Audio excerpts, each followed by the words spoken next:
Bulletin की शुरुआत करेंगे इस वक्त की अहम खबरों के साथ। बीजेपी सांसद और पार्टी प्रवक्ता संबित पात्रा ने कहा कि आज 26 जून है। आज जब 18वीं लोकसभा चल रही थी और नवनिर्वाचित लोकसभा अध्यक्ष ओम बिरला ने आपातकाल के दौरान जो बाधाएं थी उन सभी दिक्कतों को उजागर किया। आज से 50 साल पहले जब भारत के हर नागरिक को मालूम पड़ा था कि तत्कालीन प्रधानमंत्री श्रीमती इंदिरा गांधी ने आपातकाल लगाया, उन्होंने बताया कि कैसे मीसा कानून में परिवर्तन करके नेचुरल जस्टिस को बाधित किया गया था। 1,40,000 लोगों को जेल में डाला गया था।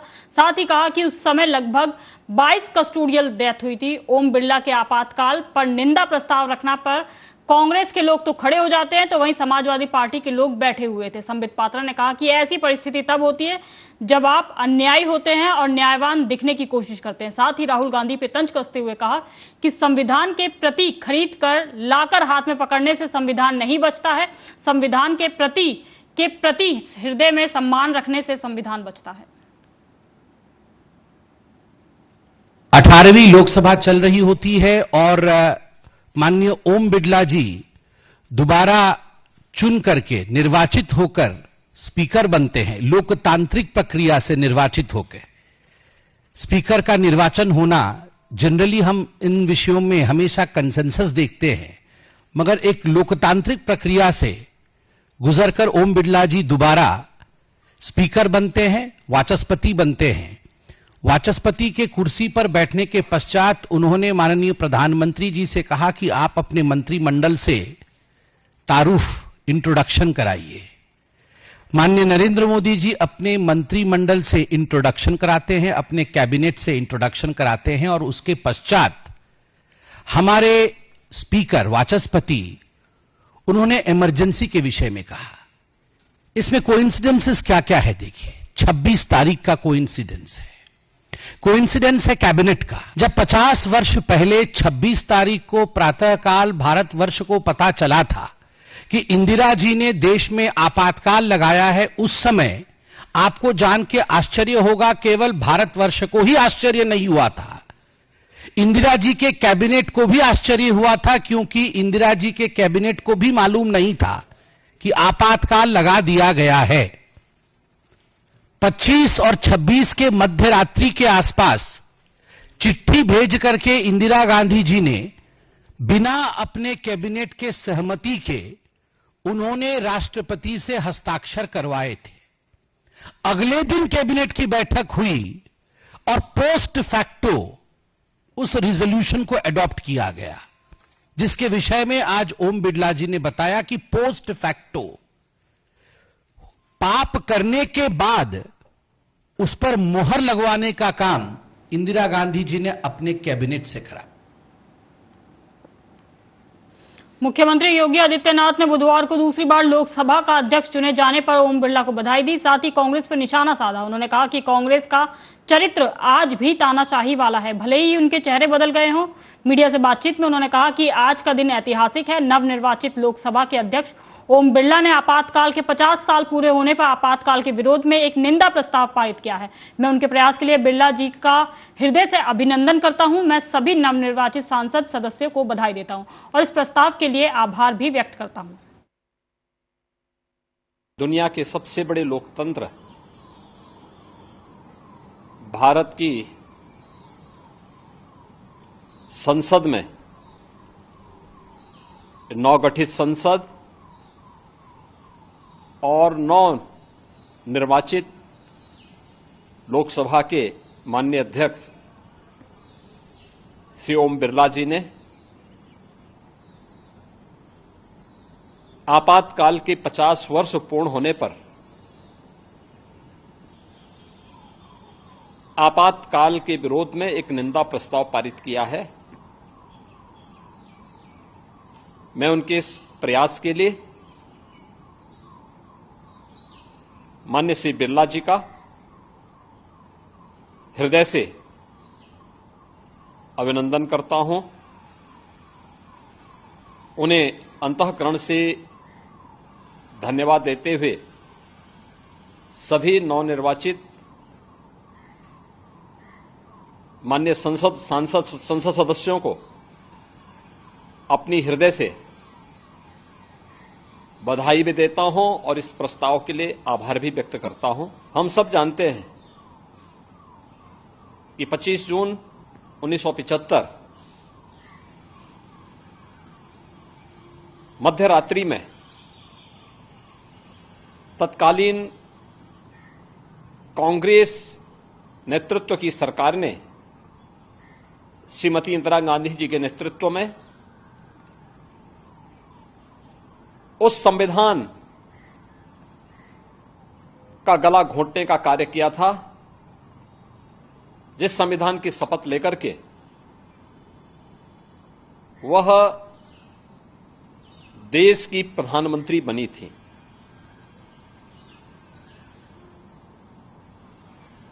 यह न केवल संविधान का गला घोंटने का उनकी प्रयास कुत्सित प्रयास थे, बल्कि एक प्रकार से लोकतंत्र की हत्या करने का प्रयास था। 50 वर्ष बीतने के उपरांत कांग्रेस के इस काले कारनामों को जनता तक पहुंचाना आवश्यक। छत्तीसगढ़ के मुख्यमंत्री विष्णुदेव साय ने कहा कि ओम बिरला जी लगातार दूसरी बार लोकसभा के अध्यक्ष चुने गए हैं। उनका पिछला कार्यकाल भी बहुत अच्छा रहा और सदन की कार्रवाई सुचारू रूप से चली। मुझे विश्वास है कि उनकी अध्यक्षता में लोकसभा अच्छे से चलेगा। श्री ओम बिरला जी आज लगातार दूसरी बार लोकसभा के स्पीकर चुने गए हैं। उनको सबसे पहले तो बहुत बहुत बधाई, शुभकामनाएं। उनका पिछला 5 साल का कार्यकाल भी बहुत अच्छा रहा, बहुत स्मूथ चला और दोबारा उनको ये अवसर मिला है। पूरा विश्वास है कि उनके अध्यक्षता में बहुत अच्छे से हमारा लोकसभा चलेगा।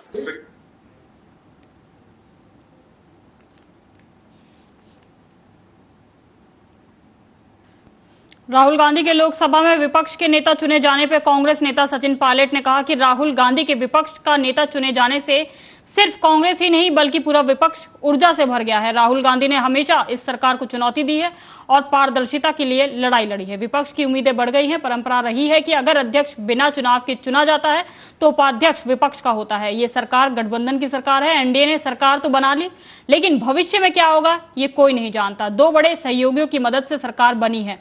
भविष्य में क्या स्थिति बनेगी ये कहना मुश्किल है। सोनिया गांधी जी ने राहुल गांधी जी को नमोनित किया है नेता प्रतिपक्ष के रूप में। राहुल गांधी जी के लीडर ऑफ ऑपोजिशन बनने से न सिर्फ कांग्रेस में, कांग्रेस कार्यकर्ताओं में, लेकिन पूरा विपक्ष, समूचा जो इंडिया अलायंस है, सभी लोगों में एक ऊर्जा का संचार हुआ है। राहुल गांधी जी ने लगातार इस सरकार को चुनौती दी है, पारदर्शिता की लड़ाई लड़ी है, लोगों की आवाज बनने का काम किया है, संसद के अंदर और संसद के बाहर। आज जब वो नेता प्रतिपक्ष बने हैं तो उससे विपक्ष की उम्मीदें और बढ़ी हैं। लोगों के अंदर विश्वास पैदा हुआ है और लाखों करोड़ों लोग जिन्होंने लोकतंत्र को जीवित रखने के लिए, संविधान को सुरक्षित रखने के लिए इंडिया अलायंस को वोट डाला था, उन लोगों को आज उम्मीद बनी है कि सदन के अंदर मुस्तैदी से, मजबूती से और सच की लड़ाई लड़ने का काम राहुल गांधी जी करेंगे। उनका नेता विपक्ष बनने पर मैं समझता हूं जो आने वाली भूमिका होगी उस पर सब लोग नजर बनाए हुए हैं और पूरा देश आज उम्मीद करता है कि हम सब की बात को रखने का वो काम करेंगे। राहुल गांधी जी के नेता प्रतिपक्ष बनने से न सिर्फ कांग्रेस को ताकत मिलेगी, लेकिन उस सोच को ताकत मिलेगी जो सोच इस देश में अमन, चैन, प्यार, भाईचारा और संविधान को सुरक्षित बनाने का काम करना चाहती है। सरकार का जो रवैया रहा, मैं मानता हूं कि वो सही नहीं था। अभी इस पे अंतिम निर्णय नहीं हो पाया है कि आगे क्या होगा, लेकिन परंपरा ये होती है कि अगर स्पीकर बिना चुनाव के चुना जाता है तो डिप्टी स्पीकर का पद विपक्ष को दिया जाता है। जब यूपीए की सरकार थी तब डिप्टी स्पीकर हमेशा विपक्ष के पास था। मुझे पता नहीं है कि अंतिम क्या निर्णय लिया गया है, लेकिन स्वच्छ परंपरा ये रही है, जब यूपीए के कार्यकाल था तो स्पीकर सत्ता पक्ष का था और डिप्टी स्पीकर विपक्ष का था। लेकिन इस सरकार का जो गठन हुआ है ये एक मिलीजुली सरकार है और किसी भी दल को पूर्ण बहुमत नहीं मिला। और भाजपा जब चुनाव में गई थी तो 303 सांसद उनके थे, आज वो 240 पे हैं, तो लगभग 65 सांसद बीजेपी के कम हुए हैं। कांग्रेस पार्टी के 55 सांसद थे, 54 सांसद थे, आज 100।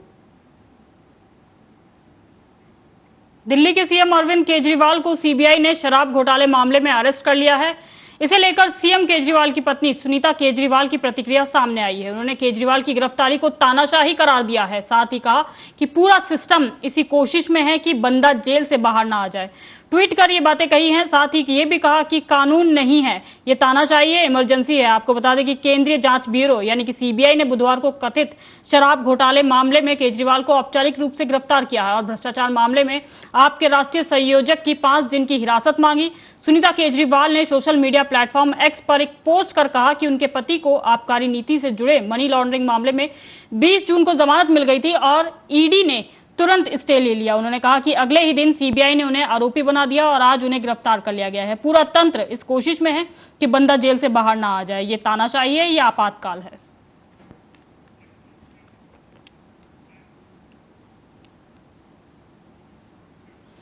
कथित शराब नीति मामले में सीबीआई ने बुधवार को दिल्ली के मुख्यमंत्री अरविंद केजरीवाल को दिल्ली की राउज एवेन्यू कोर्ट में पेश किया। आपको बता दें, कोर्ट से अनुमति के बाद जांच एजेंसी ने केजरीवाल को गिरफ्तार किया है। इस मामले में अब सीबीआई ने केजरीवाल को 5 दिन की रिमांड मांगी है। हालांकि कोर्ट ने महज 3 दिन की रिमांड सीबीआई को सौंपी है। इन सबके बीच आम आदमी पार्टी ने अपने सोशल मीडिया एक्स हैंडल पर एक पोस्ट शेयर किया।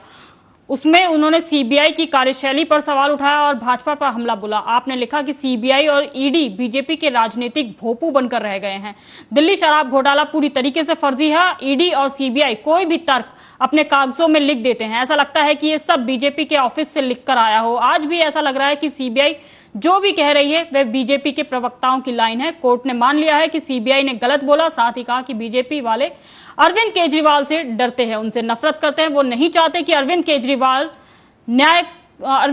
को न्याय मिले, इसलिए एक के बाद एक फर्जी मामले में उन्हें फंसाते जा रहे हैं। तो जज साहब ने यह माना कि सीबीआई ने पूरे गलत तरीके से यह अपना दावा किया है, इसमें कोई सच्चाई नहीं है। और फाइनली जो शुरुआत से आम आदमी पार्टी कहते आ रही है कि भाजपा के राज के अंदर ईडी और सीबीआई का प्रयोग केवल और केवल मीडिया मैनेज करने के लिए, मीडिया को सेंसेशनलाइज करने के लिए किया जा रहा है, आम आदमी पार्टी की छवि बिगाड़ने के लिए किया जा रहा है, अरविंद केजरीवाल जी की, मनीष सिसोदिया की, सारे हमारे नेताओं की छवि बिगाड़ने के लिए किया जा रहा है, वो आज सच साबित हुआ।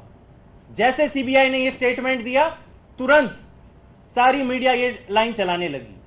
लेकिन फिर जब जज साहब ने कहा, तो मैं मीडिया के दोस्तों का भी धन्यवाद करता हूं कि आपने ये सच्चाई भी देश के सामने रखी कि जज साहब ने साफ साफ कहा कि सीबीआई झूठ बोल रहा है, अरविंद केजरीवाल जी ने ऐसा कोई बयान नहीं दिया। एक चीज तो इन सब चीजों से साफ हो गई है कि ये कोई मुद्दा न्याय का नहीं है, पूरा का पूरा राजनीतिक रंग ले चुका है। आज देश के सामने ये पता चल गया है। जिस तरह से अरविंद केजरीवाल जी के पीछे सारी एजेंसियां, सारी एनर्जी, ईडी सीबीआई का जो मकसद था कि टेररिस्ट को पकड़े, ड्रग्स स्मगलर्स को पकड़े, आज कभी इन एजेंसियों का डिस्कशन जब होता है तो ये नहीं बात आती है कि इन्होंने किन किन बड़े लोगों को पकड़ा। नहीं, अरविंद केजरीवाल जी के पीछे ये लोग पड़े हुए हैं। जब ट्रायल कोर्ट में बेल मिल जाती है, ये लोग हाईकोर्ट पहुंच जाते हैं। कोर्ट का ऑर्डर नहीं आता है, इनको स्टे मिल जाता है। और जब आज सुप्रीम कोर्ट में सुनवाई होनी थी, उससे पहले सीबीआई, जो 1 साल से, आप ये समझिए, अप्रैल 2023 में सीबीआई ने अरविंद केजरीवाल जी से इंटेरोगेशन करी थी, 9 घंटे की पूछताछ हुई थी। अप्रैल के बाद जून 2024 के बीच में सीबीआई तो माने भूल गया कि अरविंद केजरीवाल का एग्जिस्ट भी करते हैं, उनका रोल क्या है।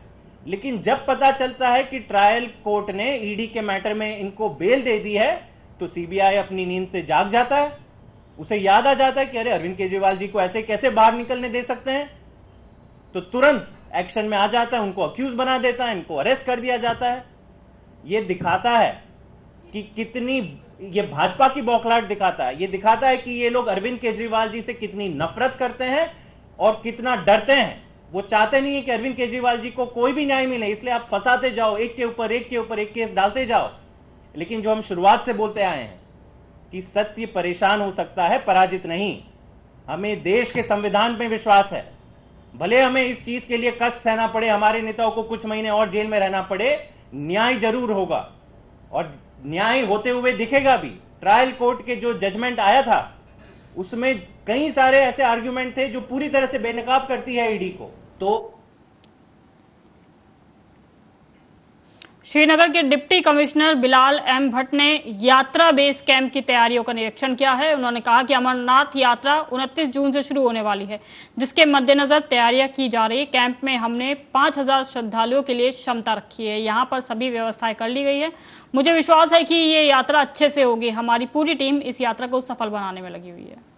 टाइम की तैयारी में श्रीनगर डिस्ट्रिक्ट में भी हम लोगों ने बहुत कई टाइम से हम लोग जो ट्रांजिट कैंप है इसकी तैयारी में श्रीनगर डिस्ट्रिक्ट में भी हम लोगों ने बहुत कई टाइम से हम लोग जो ट्रांजिट कैंप है इसकी तैयारी में श्रीनगर डिस्ट्रिक्ट में भी हम लोगों ने बहुत कई टाइम से हम लोग जो ट्रांजिट कैंप है इसकी तैयारी में श्रीनगर डिस्ट्रिक्ट में भी हम लोगों ने बहुत कई टाइम से हम लोग जो ट्रांजिट कैंप है इसकी तैयारी में श्रीनगर डिस्ट्रिक्ट में भी हम लोगों ने बहुत कई टाइम से हम लोग जो ट्रांजिट कैंप है इसकी तैयारी में श्रीनगर डिस्ट्रिक्ट में भी हम लोगों ने बहुत कई अब खबर यूपी के अमरोहा से, जहां सिपाही ने एक युवती पर रेप केस में फंसाने का आरोप लगाया है। सुसाइड करने की बात कहते हुए सोशल मीडिया पर एक वीडियो डाला। इसके बाद से सिपाही लापता है। वीडियो में सिपाही कहता हुआ नजर आ रहा है कि युवती और उसका भाई अपने साथियों के साथ मिलकर मुझे परेशान कर रहे हैं, मुझे बहुत टॉर्चर किया जा रहा है। सरकारी आदमी को कोई भी फंसा सकता है। मेरी बस रिक्वेस्ट है कि मेरी बॉडी मिल जाए तो उसे घर नहीं पहुंचाना। वीडियो देखकर परिजन बुधवार को ब्रजघाट पर पहुंचे तो सिपाही का पता नहीं चला। इसके बाद सिपाही के घर वालों ने मामले की जानकारी पुलिस को दी। पुलिस ने भी सिपाही की तलाश में जुट गई है। भाई मैं सुरेश कुमार आज ब्रजघाट बैठा हूँ सुसाइड करने के लिए। मुझे यार बहुत टॉर्चर किया गया है। कितना टॉर्चर किया गया मुझे पता है यार। लोगों ने पता पैसे नौकरी में देने के बावजूद मुझे रेप का केस लगा रहे। मैंने जिस लड़की को छुआ तक नहीं यार, मुझे मतलब रेप का केस क्यों लगा रहे हैं। मैंने आज तक कोई गलत काम नहीं किया है। मैंने आज तक कोई गलत काम किया ही नहीं अपनी जिंदगी में यार। मैं क्यों रेप का केस झेलूं। भाई डीएनए टेस्ट के लिए बोलता हूँ तो सीधी इंस्पेक्टर मैम बोलती है कि उसके बयान पे यार मैं क्या करूं। मैं इतना परेशान हूँ रियल में। उसके भाई के पैसे लिए थे, उसका कोई नहीं था यार। मैंने नहीं लिए, उसके भाई के पैसे के बीच में चक्कर में मैं पड़ गया था। एक लावलपुर कुलदीप के बीच में पड़ गया था।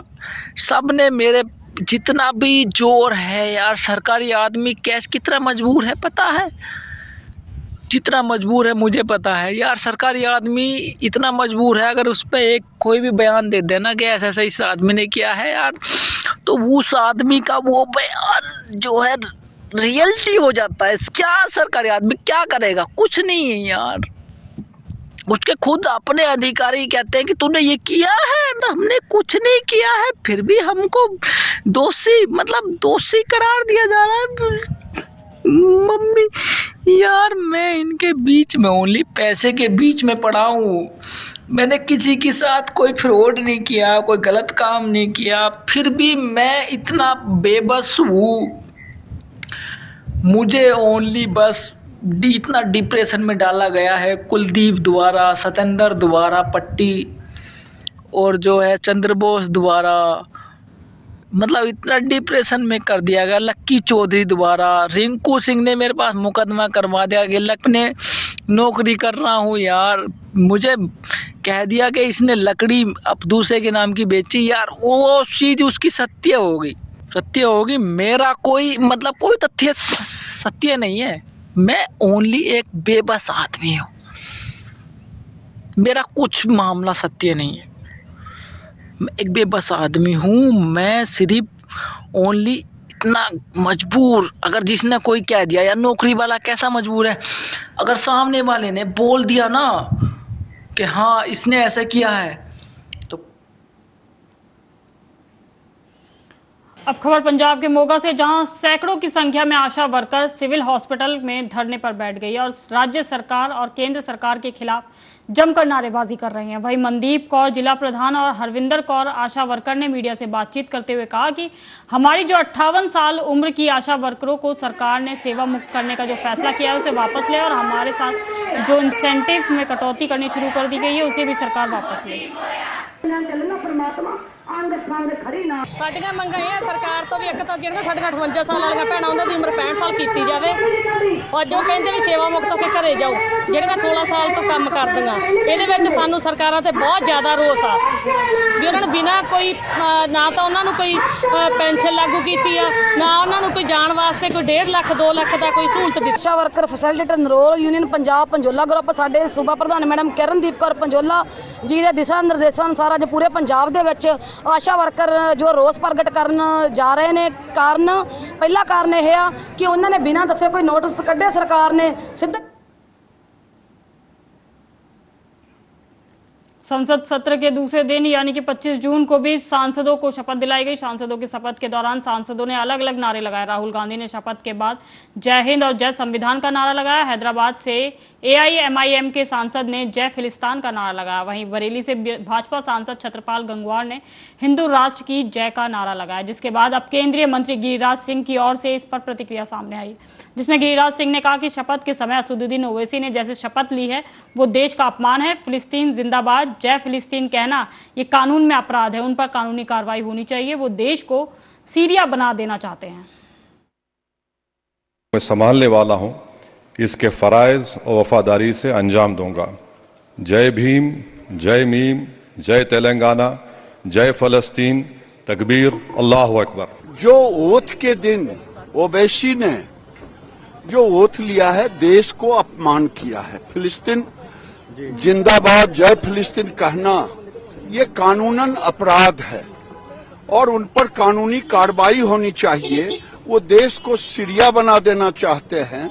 यो देश में उनके अंदर गजवाए हिंद की जो बात चल रही है, इसलिए मैं ये भी कहूंगा कि ओवैसी पर कार्रवाई होनी चाहिए और कठोर कार्रवाई। पिछले कुछ दिनों से पंजाब में गर्मी का कहर लगातार देखने को मिल रहा है। इस गर्मी के कहर से बचने के लिए लोगों द्वारा अलग अलग तरीके अपनाए जा रहे हैं। इस बीच भटिंडा की सरहद कनाल नहर पर गर्मी से बचने के लिए नहाने गए 2 युवक डूब गए, जिनकी तलाश लगातार जारी है। जानकारी के मुताबिक समाज सेवी संस्था और पुलिस द्वारा सर्च ऑपरेशन कराया जा रहा है। जानकारी देते हुए प्रत्यक्षदर्शी ने बताया कि दोनों युवक सरहद कनाल नहर में नहाने के लिए गए और इस दौरान वहां पानी का बहाव तेज हो गया, जिसकी सूचना उनके द्वारा समाज सेवी संस्था और पुलिस को दी गई, जिसके द्वारा मौके पर पहुंचकर बचाव कार्य शुरू कर दिया गया। ਉਹਨਾਂ ਨੂੰ ਮਨਾ ਕੀਤਾ ਵੀਰੇ ਨਾ ਉਹ ਬਹੁਤ ਡੂੰਘਾ ਜੀ, ਪਾਣੀ ਦਾ ਬਹਾਵ ਬਹੁਤ ਤੇਜ਼ ਆ। ਜੇ ਉਹਨਾਂ ਨੂੰ ਕਿਹਾ ਉਹ ਸਾਡੇ ਨਾਲ ਹੀ ਜੀ ਬੋਲਣ ਲੱਗੇ ਕਿ ਤੁਸੀਂ ਕੀ ਲੈਣਾ, ਅਸੀਂ ਆਪ ਦਾ ਨਾਮ ਨਾ ਆਇਆ। ਹੁਣ ਡਰਿੰਕ ਕਰਦੇ ਆ, ਪੀ ਕੇ ਨਹਾਉਂਦੇ ਆ ਵੀਰੇ। ਤੇ 2 ਜਿਹੜੇ ਸੀ ਉਹ ਤਾਂ ਬਾਹਰ ਨਿਕਲ ਗਏ, ਸਾਡੀ ਗੱਲ ਸਮਝ ਗਏ ਵੀਰੇ। ਉਹ 2 ਨਹੀਂ ਸਮਝੇ, ਉਹ ਪਾਣੀ ਨੇ ਗੋਤਾ ਖਵਾਤਾ ਵੀਰੇ। ਉਹ ਤੋਂ ਬਾਅਦ ਉਹਨਾਂ ਦਾ ਪਤਾ ਹੀ ਨਹੀਂ ਲੱਗਿਆ ਵੀਰੇ। ਅਸੀਂ ਬਹੁਤ ਲੱਭਿਆ ਉਹਨਾਂ ਨੂੰ, ਹੁਣ ਵੀ ਲੱਭ ਰਹੇ ਆ ਵੀਰੇ, ਨਹੀਂ ਮਿਲੇ ਵੀਰੇ। ਹਾਂਜੀ ਵੀਰੇ, ਜਨਤਾ ਨਗਰ ਨੇ ਯਾਰ ਕੋਲ ਹੀ ਆ, ਨਹੀਂ ठीक करो। फिलहाल अभी के इस बुलेटिन में बस इतना ही। देश दुनिया की तमाम खबरों के लिए आप देखते रहें आर्या न्यूज।